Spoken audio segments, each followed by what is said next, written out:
ఈ రోజు మనం టాలీవుడ్ లో ఒక సంచలనం గురించి మాట్లాడుకోబోతున్నాం. ఒక హీరో వదులుకున్న అద్భుతమైన అవకాశం ఇంకో హీరోకి స్టార్డమ్ తెచ్చిపెట్టింది. ఆ సినిమా పేరే ఒక్కడు.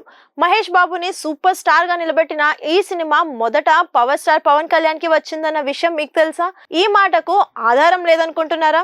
కానీ స్వయంగా దర్శకుడు గుణశేఖర్ ఈ విషయాన్ని ఒక ఇంటర్వ్యూలో చెప్పారు.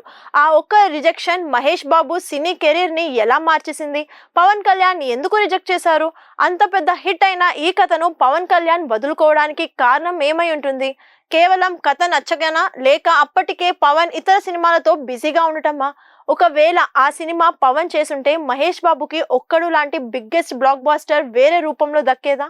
బాలీవుడ్ లో ఒక సినిమా ఉంది, దాని పేరు బాజీగర్. ఇదో సంచలనం. ఈ సినిమాతోనే షారుఖ్ ఖాన్ కింగ్ ఖాన్ అవ్వడానికి పునాది పడింది. కానీ ఈ నెగటివ్ రోల్ ను, ఈ విలన్ పాత్రను మొదట రిజెక్ట్ చేసింది ఎవరో తెలుసా?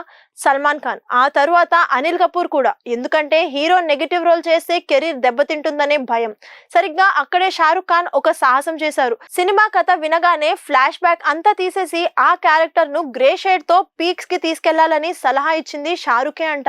ఒకే ఒక షాట్ లో ప్రియా గిల్టింగ్ ని టెర్రస్ పై నుంచి తోసేసే సీన్. ఎంత రిస్క్! ఈ సాహసమే షారుఖ్ ని ఒక్క రాత్రిలో స్టార్ చేసింది. సల్మాన్, అనిల్ కపూర్ చేసిన సేఫ్ గేమ్ ను కాదని, రిస్క్ తీసుకుంటేనే హిస్టరీ క్రియేట్ చేయొచ్చని నిరూపించాడు షారుఖ్. ఇదంతా Abbas Mastan direction magic, ever green music. ఈ సినిమాకు ఫిల్మ్ఫేర్ అవార్డు కూడా వచ్చింది. బాలీవుడ్ కు షో మ్యాన్ రాజ్ కపూర్. ఆయన పెట్టిన ఆస్తి ఇప్పుడు ఒక మహాభారతంగా మారుతోంది. ఏంటి ఆ కథ? ఆస్తి గొడవలకు కారణం ఎవరు? చూద్దాం. కపూర్ ఫ్యామిలీ అంటే కేవలం సినిమాలే కాదు, వేల కోట్ల రూపాయల సామ్రాజ్యం. రాజ్ కపూర్ లెగసీ, స్టూడియోలు, విలువైన బంగ్లాలు. రిషి, రణధీర్, రాజీవ్ కపూర్ల మధ్య అంత సవ్యంగానే ఉందా? పైకి నవ్వుతున్న తెర వెనుక ఆస్తి పంచాయతీ ముదురుతోందా? అసలు గొడవ మొదలైంది ఇక్కడే. కపూర్ ఫ్యామిలీకి ఒక గుడి లాంటి ఆర్కే స్టూడియోను అమ్మేయడం వెనుక ఉన్న కారణాలేంటి? రాజీవ్ కపూర్ ఆకస్మిక మరణం తరువాత ఆయన వాటా విషయంలో మిగిలిన వారసుల మధ్య జరిగిన చట్టపరమైన పోరాటం ఏంటి? పెద్ద కపూర్ల మధ్య కాకుండా వారి తరువాతి తరం అంటే కరిష్మా, కరీనా, రణబీర్ల వరకు ఈ లీగల్ చిక్కులు విస్తరించాయి. ముఖ్యంగా కపూర్ ఫ్యామిలీ పేరు మీద ఉన్న కొన్ని పూర్వీకుల భూములు, వాటికి సంబంధించిన చట్టపరమైన రికార్డులు ఇప్పుడు ఒక పెద్ద వివాదానికి తెరతీస్తున్నాయి. మీడియాకు దొరకకుండా అంతర్గతంగా జరుగుతున్న ఈ చర్చలు కోర్టు కేసుల వరకు వెళ్ళాయి. ఏ ఫ్యామిలీలో అయినా ఆస్తి గొడవలు కామన్, కానీ బాలీవుడ్ షో మ్యాన్ కుటుంబంలో ఇవి పెద్ద భూకంపం సృష్టిస్తున్నాయి. మరికొన్ని రోజుల తరువాత కపూర్ ఫ్యామిలీ పబ్లిక్ గా ఈ ఆస్తి గొడవలపై స్పందిస్తారేమో చూడాలి. డబ్బు రక్త సంబంధాలను కూడా చంపుతుంది అనడానికి ఇదొక తాజా నిదర్శనం. టాలీవుడ్ లో ఇప్పుడు ఒకే ఒక చర్చ, అదే బిగ్ బి అమితాబ్ బచ్చన్ ఇంట్లో కోడళ్ల కొట్లాట. ఐశ్వర్య రాయ్, జయా బచ్చన్ మధ్య సఖ్యత లేదనే ప్రచారం ఎందుకు జరుగుతుంది? బచ్చన్ ఇంట్లో గొడవ ఇదేం మొదటిసారి కాదు. గతంలో ఐశ్వర్య, శ్వేతానంద మధ్య కూడా కోల్డ్ వార్ నడిచిందని గుసగుసలు వినిపించాయి. కానీ ఇప్పుడు ఏకంగా అత్తగారు జయా బచ్చన్, కోడలు ఐశ్వర్య రాయ్ విషయంలో ప్రచారం పీక్ స్టేజ్ కు వెళ్ళింది. అసలు వీళ్ళ మధ్య దూరం పెరగడానికి కారణాలు ఏమై ఉండొచ్చు? కారణం నంబర్ 1, ప్రొఫెషనల్ డిఫరెన్సెస్. సినిమాలోకి ఐశ్వర్య రీ ఎంట్రీ. తన కూతురు ఆరాధ్య కెరీర్ పై జయా బచ్చన్ పెడుతున్న ప్రెషర్ వల్లే ఈ వివాదాలు మొదలయ్యాయా? లేక కారణం నంబర్ 2, ఫ్యామిలీ ఈవెంట్స్ కు దూరం. ఈ మధ్య చాలా ఫ్యామిలీ ఈవెంట్స్ లలో ఐశ్వర్య ఒంటరిగా కనిపించడం, బచ్చన్ కుటుంబ సభ్యులు కలిసి ఉన్నా ఆమె లేకపోవడం ఈ ప్రచారానికి బలం చేకూరుతోందా? ఇన్ని గొడవలు ఉన్నా బయట మాత్రం అందరూ ఒకే మాటపై ఉన్నారు. తెలుగు రాజకీయాల్లో, సినీ చరిత్రలో ఒకే ఒక్క ఫ్యామిలీ, నందమూరి. తెలుగుదేశం పార్టీ పుట్టుక నుంచి నేటి తరం యువ నాయకత్వం వరకు ఈ కుటుంబంలో అంతర్గతంగా ఉన్న అనుబంధం, ఆటుపోట్లు ఏంటి? హరికృష్ణ, బాలకృష్ణ, జూనియర్ ఎన్టీఆర్. ఈ ముగ్గురి బంధం ఎప్పుడు ఒక పజిల్ లాంటిది. మనకు తెలిసినంత వరకు సీనియర్ ఎన్టీఆర్ తరువాత పార్టీని నిలబెట్టింది హరికృష్ణ, బాలకృష్ణ. కానీ అన్నదమ్ములైన హరికృష్ణ, బాలయ్య మధ్య కూడా రాజకీయాల్లో కొన్ని విభేదాలు వచ్చాయి. ముఖ్యంగా తారక రామారావు వారసత్వం విషయంలో ఇద్దరు భిన్నదారులు ఎంచుకున్నారు. కానీ బయటికి ఎప్పుడు బంధాన్ని వదులుకోలేదు. ఇది ఫ్యామిలీకి పవర్. ఇది నెక్స్ట్ జనరేషన్. జూనియర్ ఎన్టీఆర్ చిన్న వయసులోనే టీడీపీకి స్టార్ క్యాంపైనర్ గా మారారు. కానీ 2009 ఎన్నికల తరువాత నుంచి నందమూరి బాలకృష్ణ, ముఖ్యంగా జూనియర్ ఎన్టీఆర్ మధ్య పొలిటికల్ గ్యాప్ స్పష్టంగా కనిపిస్తోంది. తారక్ పార్టీకి దూరంగా ఉండడం వెనుక కారణాలేంటి? నందమూరి ఫ్యామిలీలోనే 2 పవర్ సెంటర్స్ ఉన్నాయా? ఈ ప్రశ్నలకు సరైన సమాధానం ఎవరి దగ్గర లేదు. ఇటీవల తారక్ రాజకీయ భవిష్యత్తుపై జరుగుతున్న చర్చ, బాలకృష్ణ పరోక్ష కామెంట్స్ నందమూరి అభిమానులను కూడా గందరగోళంలో పడేస్తున్నాయి. ఉన్నాయి. ఇవాళ మనం మాట్లాడుకోబోయేది టాలీవుడ్ లో దశాబ్దాలుగా ఉన్న ఒక హాట్ టాపిక్ గురించి. తెలుగు సినిమాకు రెబల్ స్టార్ కృష్ణంరాజు కేవలం నటుడే కాదు, కేంద్ర మంత్రిగా సేవ చేసిన నాయకుడు.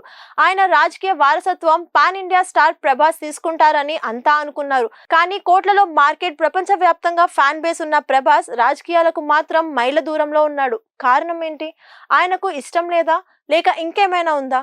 కృష్ణంరాజు గారు రాజకీయాల్లో ఉన్నప్పుడు కూడా ఆయన సపోర్ట్ చేసిన పార్టీ, అభిమానుల డిమాండ్ ప్రభాస్ ను కదిలించలేకపోయాయి. కొందరు అంటుంటారు, నటన, రాజకీయం రెండు పడవల్లో ప్రయాణం చేయలేమన్న కృష్ణంరాజు గారి మాటనే ప్రభాస్ ఫాలో అవుతున్నాడని. ఇంకొందరైతే ప్రభాస్ స్వభావం చాలా సున్నితం, ఇంటెన్స్ పాలిటిక్స్ కి ఆయన సూట్ కాదని అంటారు. ఆయన దృష్టి మొత్తం సినిమా మార్కెట్ పై, వందల కోట్లలో పెట్టిన దర్శక నిర్మాతల భవిష్యత్తు పైనే. మరి నిజంగానే ప్రభాస్ రాజకీయాలకు గుడ్ బై చెప్పినట్టేనా? ఇండియన్ ఫిల్మ్ ఇండస్ట్రీలో ఒకప్పుడు ఒక వెలుగు వెలిగిన కలెక్షన్ కింగ్ మోహన్ బాబు గారి కుటుంబం అంటే ఎంత క్రేజో.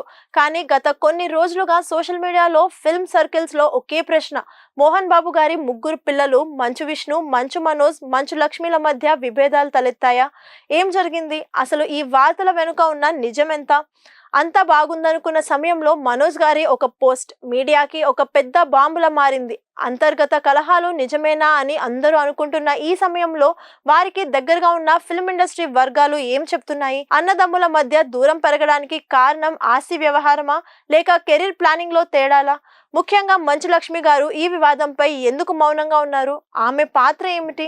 ఈ కుటుంబంలో భారీ విభేదాలు ఉన్నాయనేది దాదాపు నిజం. భూమా మౌనికను పెళ్లి చేసుకోవడం మోహన్ బాబుకి ఇష్టం లేదని, అప్పటి నుంచే గొడవలు జరుగుతున్నాయని తెలుస్తుంది. కోట్లాది మంది ఫ్యాన్స్, తరతరాలుగా తెలుగు సినిమాను ఏలుతున్న కుటుంబం అక్కినేని ఫ్యామిలీ. ఈ కుటుంబంలో మనందరికీ తెలియని, ఎంతో మంది హృదయాలను కదిలించిన ఒక కథ ఉంది. మనకి కింగ్ నాగార్జున తెలుసు, కానీ ఆయన జీవితంలో మొదటి అధ్యాయం ఏంటి? లక్ష్మి గారిని పెళ్లి చేసుకోవడం, నాగ చైతన్య పుట్టడం, ఆపై అనుకోని విడాకులు. నాగార్జున గారు అమల గారిని పెళ్లి చేసుకున్నాక అంతకు ముందే పుట్టిన నాగ చైతన్య ఎక్కడ పెరిగాడు? తండ్రి ప్రేమకు, కుటుంబ అనుబంధాలకు చైతు దూరమయ్యాడా? ఇక్కడే ఒక భావోద్వేగ ఘటం ఉంది. చైతన్య బాల్యం నాగార్జున, అమల వద్ద కాకుండా తన తల్లి లక్ష్మి దగ్గుబాటి గారి వద్ద పెరిగారు.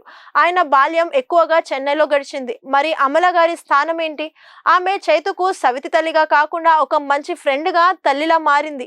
నాగార్జున గారు ఎంత బిజీగా ఉన్నా చైతుతో ప్రతి సందర్భంలోనూ ఉన్నారు. విడాకులు వచ్చిన అక్కినేని, దగ్గుబాటి కుటుంబాల మధ్య ఉన్న బంధం ఏనాడూ చెరిగిపోలేదు.